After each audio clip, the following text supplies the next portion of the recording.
नमस्कार, सत श्री अकाल। स्वागत है आपका मेरे YouTube channel e learning with Nitesh में। तो आज हम लोग जो हिंदी भाषा का चैप्टर लेके आया हूँ मैं आपके लिए, इसमें हम लोग विस्तृत जानकारी जो शुरुआत से हिंदी भाषा की जो प्रारंभ होती है वर्ण से लगाकर स्वर, व्यंजन, उसके प्रकार और जो परीक्षाओं के लिए उपयोगी जो टॉपिक है उसको मैं आपके लिए लेकर आया हूँ। तो इसको आप वीडियो को शुरुआत से अंत तक देखेंगे। वीडियो थोड़ा लंबा हो सकता है लेकिन ये आपके लिए काफ़ी यूज़फुल रहेगा। ये सारे जो सीटेट या एमपीटेट, रीट या केवीएस सभी के लिए यूज़फुल वीडियो है। तो चलिए स्टार्ट करते हैं। तो एक बार सबसे पहले लाइक और शेयर कर दें। पहली बार देख रहे हैं तो सब्सक्राइब कर दें। चलिए स्टार्ट करते हैं। पहला शुरुआत होती है हमारी हिंदी भाषा की वर्ण या अक्षर से। तो वर्ण भाषा की सबसे छोटी इकाई होती है जिसके टुकड़े नहीं हो सकते हैं। तो वर्ण की एक परिभाषा हम लोग इधर देख रहे हैं। वर्ण भाषा की सबसे छोटी इकाई होती है जिसके टुकड़े नहीं हो सकते हैं। मतलब वर्णों को हम टुकड़ों में नहीं डिवाइड कर सकते हैं, जैसे का, खा, गा, घा, चा, छा, सो ऑन। अब बात आती है वर्ण के बाद वर्णमाला की, जिसको इंग्लिश में हम कहेंगे अल्फ़ाबेट्स। किसी भाषा के वर्णों के व्यवस्थित समूह को वर्णमाला कहते हैं। हिंदी भाषा की वर्णमाला में 49 वर्ण हैं। ठीक है, तो इधर एक परिभाषा हमें देखने को मिल रही है वर्णमाला की। भाषा के वर्णों के व्यवस्थित समूह को या व्यवस्थित क्रम को वर्णमाला कहते हैं और इसमें 49 वर्ण हैं। हिंदी में ये याद रखने वाली बात है, परीक्षा में पूछा हुआ क्वेश्चन है कि हिंदी भाषा की वर्णमाला में कितने वर्ण हैं। तो इसका आंसर हो जाएगा 49 या 49। नेक्स्ट, वर्ण के भेद। अब हम लोग आ जाएंगे वर्णों के भेद पर। वर्ण के दो भेद होते हैं, एक स्वर, दूसरा व्यंजन। और फिर स्वर के भी 3 भेद देखने को हमें मिल रहे हैं, ह्रस्व, दीर्घ और प्लुप्त। इसके बारे में जानकारी हम लोग आगे, जो विस्तृत जानकारी है वो आगे पढ़ाएंगे। इसी प्रकार व्यंजन के भी 3 भाग देखने को मिल रहे हैं, स्पर्श व्यंजन, अंतस्थ व्यंजन और ऊष्म व्यंजन। ठीक है, चलिए अब व्यंजन से हम लोग स्टार्ट करते हैं। व्यंजन या कंसोनेंट्स, जिन वर्णों के उच्चारण में स्वरों की सहायता ली जाती है उन्हें व्यंजन कहते हैं। सिंपल सी परिभाषा है कि जिन वर्णों के उच्चारण में स्वरों की सहायता ली जाती है उन्हें व्यंजन कहते हैं। इसके व्यंजन में मुख से निकलने वाली वायु में रुकावट होती है। तो जब व्यंजन का हम लोग उच्चारण करेंगे तो जो मुख से निकलने वाली वायु होगी उसमें हल्की सी रुकावट होगी। ठीक है, चलिए व्यंजन के प्रकार देख लेते हैं। स्पर्श, अंतस्थ, ऊष्म और उच्छिप्त। स्पर्श व्यंजन कौन से होंगे? का से लेकर माँ तक के वर्ण स्पर्श व्यंजन कहलाते हैं। सभी स्पर्श व्यंजन 5 वर्गों के अंतर्गत आते हैं। प्रत्येक वर्ग का नाम पहले वर्ण के आधार पर रखा गया है। ठीक है, स्पर्श व्यंजन की परिभाषा हम लोग देखेंगे। का से लेकर माँ तक के वर्ण स्पर्श व्यंजन कहलाते हैं और जो स्पर्श व्यंजनों का जो वर्गों का नाम हुआ है वो वर्ग के पहले वर्ण के आधार पर रखा गया है। जैसे हम लोग जो वर्णमाला स्टार्ट करते हैं, का, खा, गा, घा, इंगा, इधर तक एक हो गया तो इसको हमने रख दिया का वर्ग पे। इसका पहला जो वर्ण है वो का है, इसलिए इसका नाम रख दिया गया है का वर्ग। इसी प्रकार क्रमशः चा, छा, जा, झा, इया, इसको बोलेंगे चा वर्ग। और जो आगे ये दिया हुआ है कंठ, तालु, ये इसका उच्चारण स्थल है। मतलब का वर्ग के जितने भी जो इसमें वर्ण आएंगे, का, खा, गा, घा, इंगा, तो इसका जो उच्चारण स्थल होगा वो होगा कंठ। इसी प्रकार चा वर्ग में जो वर्ण आएंगे वो चा, छा, जा, झा, इया और इसका जो उच्चारण स्थल होगा वो होगा तालु। अब ये जो का वर्ग और चा वर्ग के जो अक्षर हैं उसमें जो एग्ज़ाम में पूछ लेता है कि जैसे जा वर्ग का कौन सा उच्चारण स्थल है, इस प्रकार के क्वेश्चन पूछे जाते हैं। तो जैसे जा वर्ग के लिए हमने देखा कि ये हमारा चा वर्ग में आता है और इसका स्थान है तालु, तो हमारा आंसर हो जाएगा तालु। ठीक है, तो इस प्रकार से हम लोग देखेंगे। टा वर्ग में आते हैं टा ठा डा ढा अड़ा, इसका उच्चारण स्थल है मूर्धा। ता वर्ग में आएंगे ता था दा धा ना, इसका उच्चारण स्थल है दंत। पा वर्ग में आ जाएंगे पा फा बा भा मा, इसका उच्चारण स्थल है ओष्ठ। ठीक, इतना क्लियर हो गया होगा। चलिए आगे बढ़ते हैं। अब आ जाते हैं सेकंड, अंतस्थ व्यंजन। ये कौन से होते हैं? ये स्वर और व्यंजन के मध्य की स्थिति है और इनकी संख्या जो होती है 4 होती है। Very very important. अंतस्थ व्यंजन अधिकतर इसमें से 1 नंबर का पूछा जाता है। किसी भी आप टीचर के एग्ज़ाम में आप ले लें तो इसमें अंतस्थ व्यंजन के बारे में अधिकतर पूछा गया है, तो इसको हम लोग याद रखेंगे। 4 होते हैं, या, रा, ला और वा। ठीक है, चलिए नेक्स्ट आ जाता है ऊष्म व्यंजन। ऊष्म व्यंजन की क्या परिभाषा हो जाएगी? इसके उच्चारण में मुंह से गर्म श्वास निकलती है तथा इसकी भी संख्या 4 है। ये कौन सी है? सा, सा, सा और हा। ठीक है, इसको भी हम लोग याद कर लेंगे, 4 ही हैं ये, सा, सा, सा, सा, हा और हा। इसके उपरांत आ जाते हैं उच्छिप्त व्यंजन। इसके उच्चारण में जीभ ऊपर उठकर झटके के साथ नीचे गिरती है और इनकी संख्या है 2, डा और ड़ा। ठीक है, अब ये देखिए वेरी इम्पॉर्टेंट जो है संयुक्त व्यंजन। परीक्षाओं में पूछ लिया जाता है कि संयुक्त व्यंजन जैसे जो हमारे यहाँ छ, त्र, ज्ञ और स्रा, तो ये किन शब्दों से मिलकर बने हुए हैं? कि छा किस शब्द से मिलकर बना हुआ है, त्रा किस शब्द से बना हुआ है, इस प्रकार के क्वेश्चन पूछते हैं। तो पहला है हमारा छा, तो ये बना हुआ है का और सा से, त्रा बना है ता और रा से, ज्ञा बना है जा और या से, स्रा बना है सा और रा से। ठीक है, इसको हम लोग याद कर लेंगे। वेरी वेरी इम्पॉर्टेंट, इसको आप लगा लें। संयुक्त व्यंजन 4 होते हैं, छ, त्र, ज्ञ और सा, और ये किन शब्दों से मिलकर बने हुए हैं? जब किसी स्वर का उच्चारण नासिका और मुख से किया जाता है तब उसके ऊपर चंद्र बिंदु लगाते हैं। ठीक है, ये याद करने वाली बात है, इसको आप याद रखेंगे।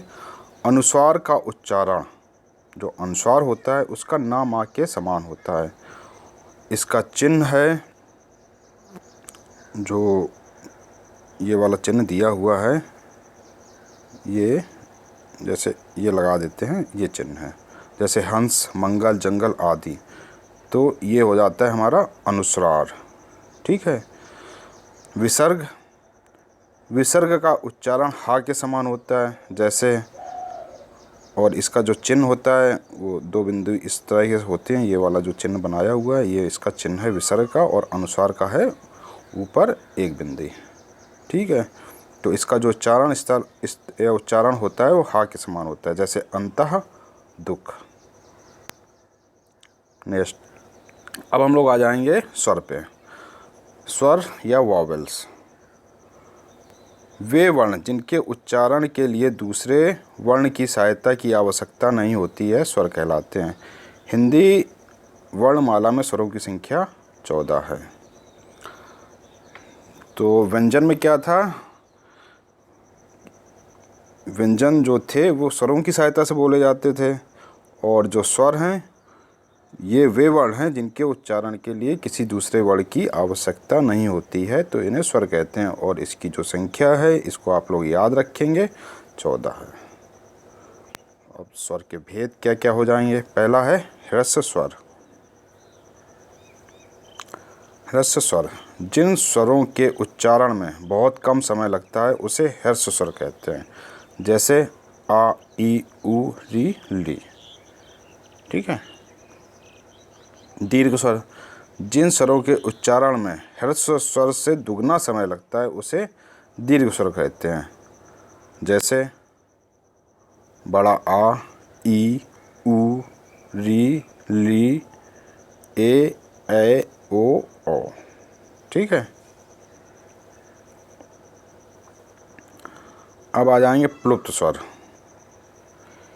इस स्वर के उच्चारण में ह्रस्व स्वर से 3 गुना समय लगता है, इसलिए आगे 3 का अंक लिख देते हैं। जैसे ओम। ठीक है, काफ़ी समय लगा ओम, तो ये होता है प्लुप्त स्वर। इसके बारे में परीक्षा में पूछा जाता है, ऑप्शन दे दिए जाते हैं कि प्लुप्त स्वर इनमें से कौन सा है, तो उसमें एक ऑप्शन रहेगा ओम, तो उसको आप करेक्ट कर देंगे। चलिए, अब इसके बाद आ जाते हैं उच्चारण स्थान। ठीक है। वर्णों का उच्चारण करते समय जीभ किसी न किसी स्थान को स्पर्श करती है। इस स्थानों को उच्चारण स्थान कहते हैं। हमेशा परीक्षाओं में 1 या 2 नंबर के क्वेश्चन इस टॉपिक से आते हैं कि कोई आपको वर्ण दिया जाएगा और उससे पूछ लिया जाएगा कि उसका उच्चारण स्थान क्या है। तो इसको हम लोग एक बार देख लेंगे। जैसे वर्ण दिया है आ, का वर्ग, हा और विसर्ग।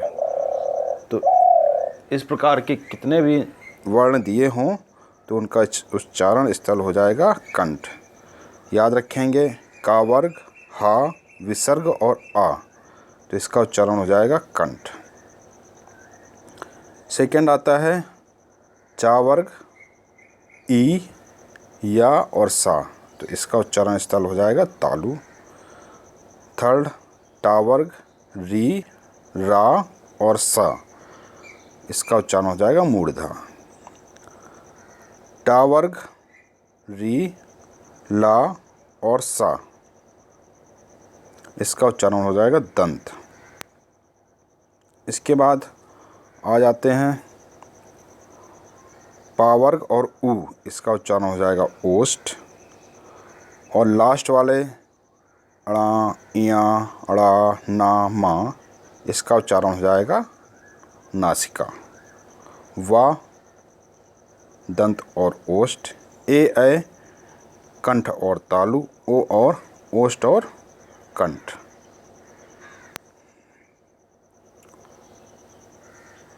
अब नेक्स्ट आ जाएंगे शब्द विचार।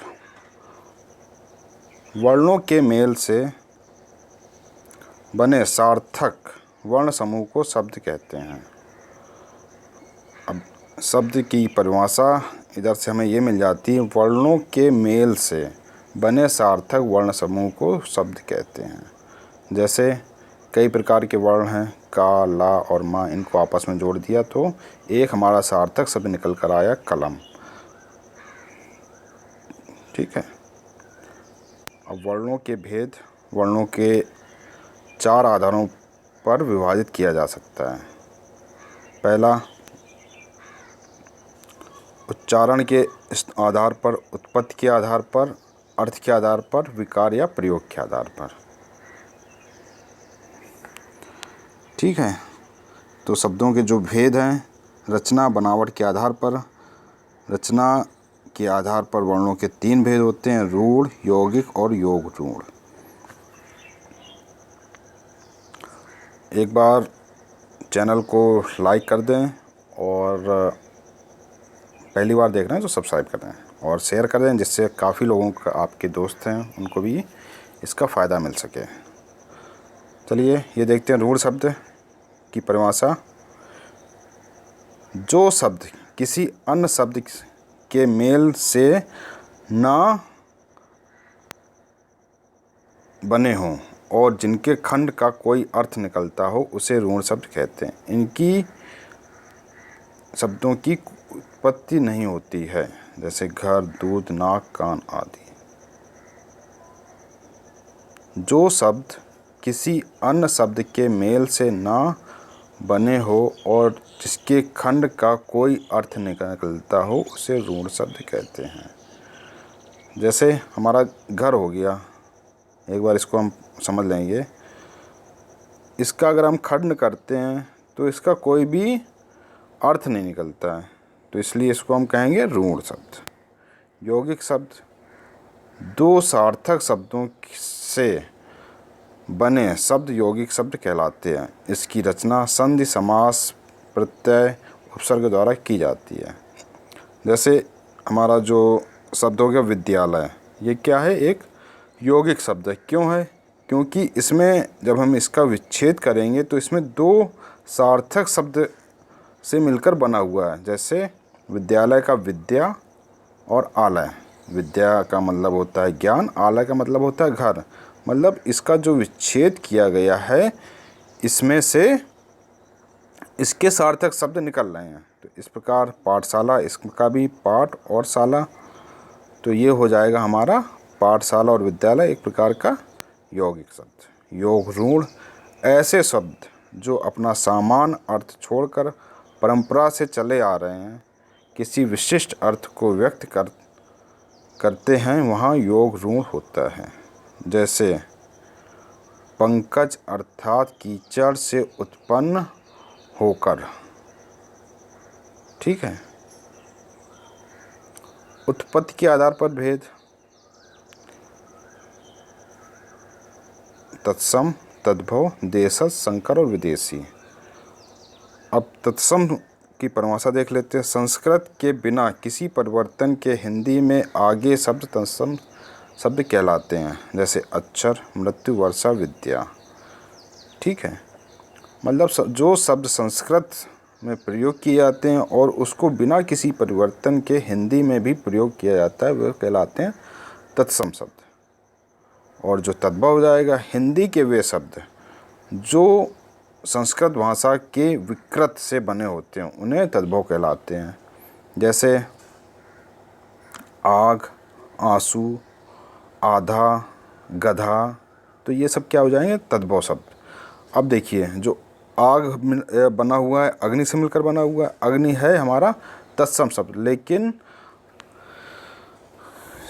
इसका विकार करते करते इसको क्या बोलने लगे, हिंदी में आग बोलने लगे, तो ये हो गया हमारा तद्भव। अश्रु को क्या बोलने लगे, आंसू, अद्र को आधा। तो नेक्स्ट आ जाता है देशक शब्द। जो शब्द किसी भी भाषा से नहीं लिए गए हैं बल्कि आवश्यकता अनुसार स्वयं निर्मित हो जाते हैं, वो कहलाते हैं देशक शब्द। जैसे पेटी, पगड़ी, गाड़ी, लड़का, थैला आदि, ठीक है। मतलब ये ना संस्कृत से लिए गए हैं ना हिंदी से लिए गए हैं, बल्कि ये आवश्यकता अनुसार स्वयं निर्मित हो जाते हैं, उसको हम कहते हैं देशक शब्द।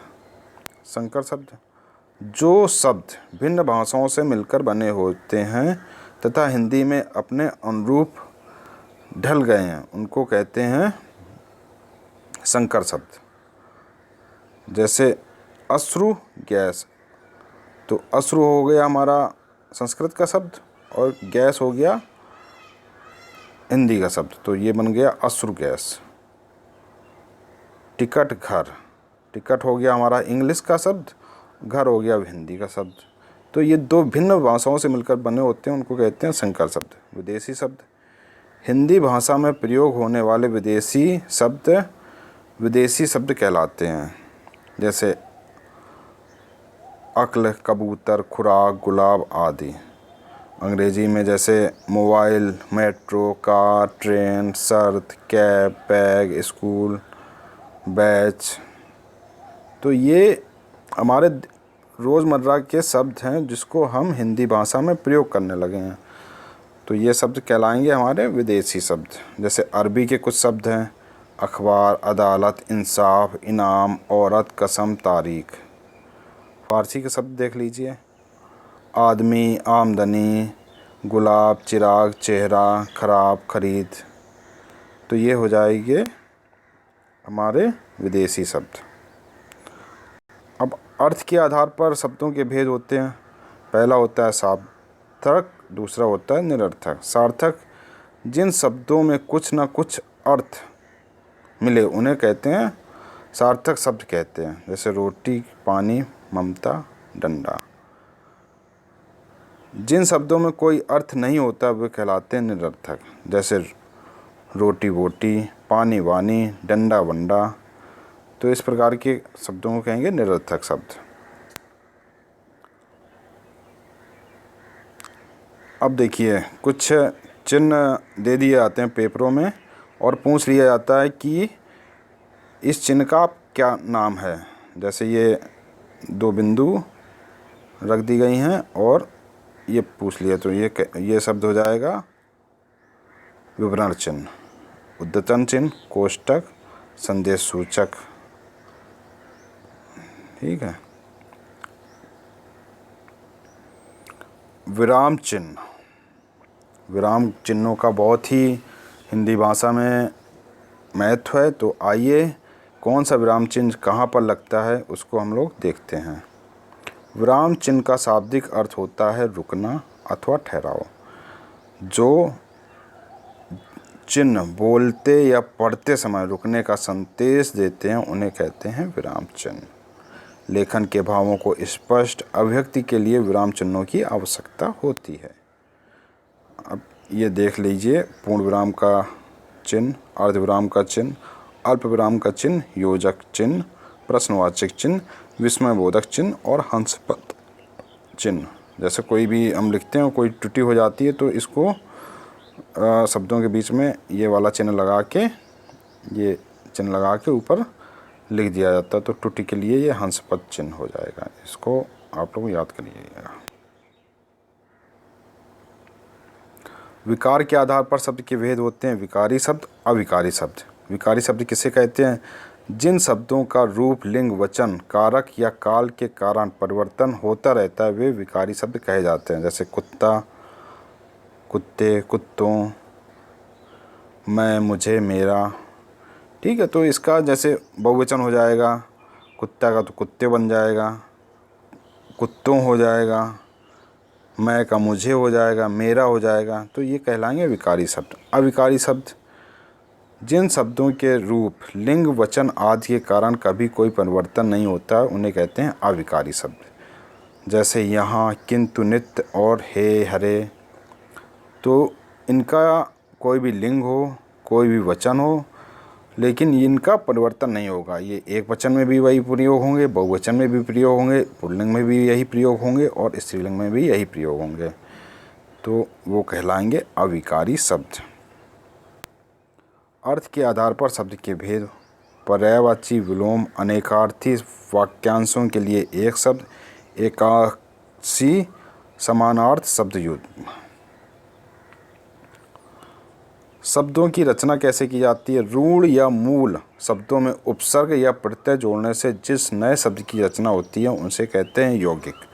यौगिक शब्दों की रचना 4 प्रकार से होती है। उपसर्ग लगाकर, किसी शब्द के पहले कुछ वाक्य लगाने से जो नया शब्द बनता है उसको कहते हैं उपसर्ग लगाकर शब्द की रचना। प्रत्यय ये वाक्य के अंत में लगाए जाते हैं। संधि 2 सार्थक शब्दों को जोड़ने से जो नया शब्द बनता है उसे संधि कहते हैं। समास के द्वारा ये अविकारी, विकारी तो हमने पढ़ लिया इसको। अब आ जाते हैं नाउन, संज्ञा। ये किसे कहते हैं? किसी, जो हम लोग शुरू से पढ़ते आ रहे हैं, चलिए एक बार फिर से पढ़ लेते हैं। किसी व्यक्ति, वस्तु, प्राणी, स्थान, पदार्थ, भाव के नाम को संज्ञा कहते हैं। संज्ञा के भेद। व्यक्तिवाचक संज्ञा, जातिवाचक संज्ञा, द्रव्यवाचक संज्ञा, भाववाचक संज्ञा, समूहवाचक संज्ञा। व्यक्तिवाचक संज्ञा की परिभाषा एक बार देख लेंगे जल्दी से। एक व्यक्ति या एक वस्तु का बोध कराने वाले शब्द को व्यक्तिवाचक संज्ञा कहते हैं। जैसे किसी का नाम हो गया, किसी पुस्तक का नाम हो गया, ठीक है, किसी देश का नाम हो गया, जैसे महेंद्र, भारत, पीटर, गीता इत्यादि।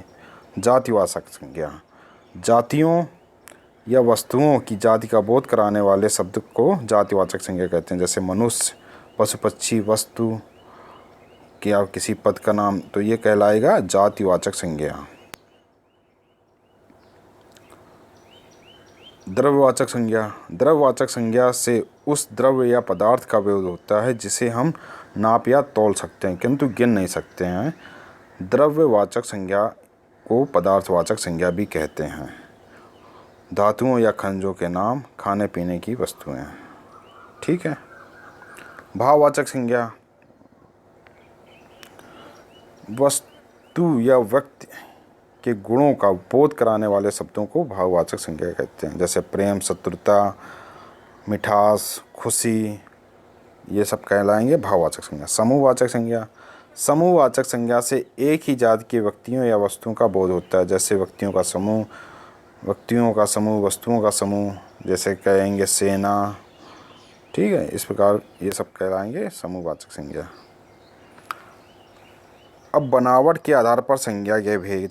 रूढ़ संज्ञा। जिन संज्ञाओं के भिन्न भिन्न खंड निरर्थक हो पर एक साथ मिलने पर सार्थक हो जाएं, उन्हें कहते हैं रूढ़ संज्ञा कहते हैं। जैसे गा और जा। ठीक है, ये निरर्थक है, जो मिल जाएगा गज, ये हो जाएगा सार्थक। दो यौगिक संज्ञा। दो भिन्न सार्थक खंडों से मिलकर एक सार्थक खंड की रचना करने वाले को यौगिक संज्ञा कहते हैं। जैसे विद्यालय बन जाएगा विद्यालय। ठीक है, ये हो जाएगा यौगिक संज्ञा। अब आ जाते हैं वचन। शब्दों या के उस रूप को जो किसी एक वस्तु के एक या अनेक होने का बोध कराता है वचन कहलाते हैं। वचन का अर्थ होता है बोली या कथन। शब्दों का संख्या बोधक विकारी रूप ही वचन है। शॉर्ट परिभाषा। इसके प्रकार कितने होते हैं? एक वचन, बहुवचन। शब्द के जिस रूप से एक वस्तु या व्यक्ति का बोध होता है उसे एक वचन कहते हैं। जैसे कपिल नदी संतरा। जिन शब्दों से बहुत सी वस्तुओं का बोध होता है उसे बहुवचन कहते हैं। जैसे लड़के, लड़कियां, संतरे आदि। बहुवचन बनाने के कुछ नियम हैं, इसको आप लोग देख लेंगे। अकारांत पुल्लिंग में ए लगाकर बहुवचन बनाया जाता है। इकारांत में या लगाकर बहुवचन बनाया जाता है। इकारांत स्त्रीलिंग में या जुड़ने पर बहुवचन बन जाता है। सभी उकारांत स्त्रीलिंग शब्दों में आ को ए करने पर बहुवचन बन जाता है। अंत में या शब्द आने से उसमें या जोड़ने पर बहुवचन बन जाता है। संबोधन में प्रायः शब्दों में ओ जोड़ने पर बहुवचन बन जाता है। एक वचन शब्द गण, दल, अजल जोड़ने पर संख्या बहुवचन हो जाती है। लिंग। शब्दों के जिस रूप से पुरुष या स्त्री जाति का बोध होता है उसे लिंग कहते हैं। लिंग के भेद होते हैं पुल्लिंग या स्त्रीलिंग।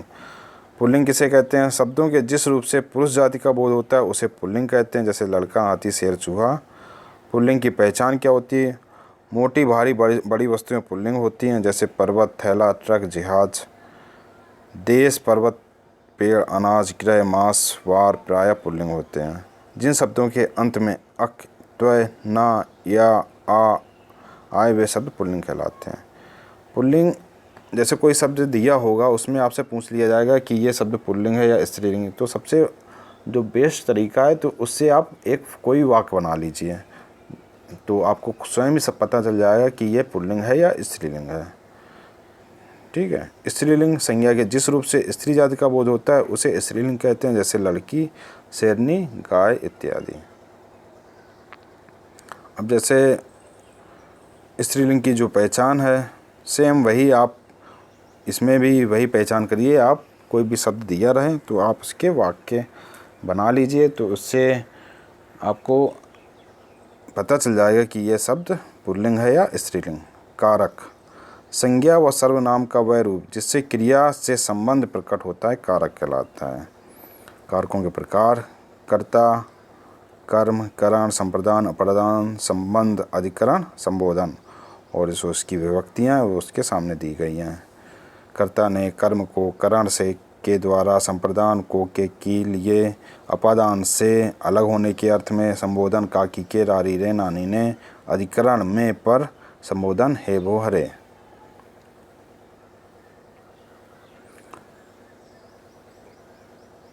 अब देखिए, पहला है कर्ता कारक। शब्द के जिस रूप से क्रिया के करने का बोध होता है उसे कर्ता कारक कहते हैं। इसका चिन्ह ने होता है। ने चिन्ह कभी लगता है तो कभी नहीं लगता है। ठीक है।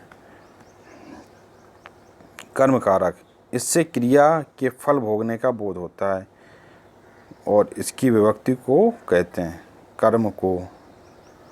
करण, जिसके द्वारा क्रिया पूरी की जाती है उसे उस संज्ञा को करण कारक कहते हैं। संप्रदान, जिसके लिए क्रिया की जाती है उसे संप्रदान कारक कहते हैं। इसकी विभक्ति को के लिए होती है। अपादान, जहाँ से कोई वस्तु अलग हो रही हो तो वहाँ पर अपादान कारक होगा। संबंध कारक, संज्ञा या सर्वनाम के जिस रूप से एक वस्तु का दूसरी वस्तु के साथ संबंध ज्ञात होता है उसे संबंध कारक कहते हैं। इसका चिन्ह काकी के, नानी रे, रारी के रूप में होता है।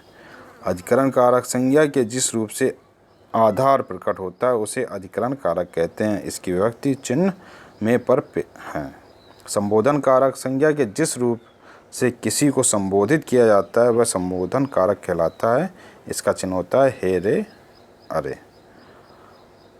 सर्वनाम, संज्ञा के स्थान पर प्रयोग होने वाले शब्दों को सर्वनाम कहते हैं। इनकी संख्या 11 है। वह, वे, हम, तुम, मैं आदि। सर्वनाम जो होता है 6 प्रकार के होते हैं। पुरुषवाचक सर्वनाम, निश्चयवाचक सर्वनाम, अनिश्चयवाचक सर्वनाम, संबंधवाचक सर्वनाम, प्रश्नवाचक सर्वनाम, निजवाचक सर्वनाम। ठीक है। तो आज का सेशन को इधर विराम देते हैं। नए सेशन में आपके लिए कुछ और भी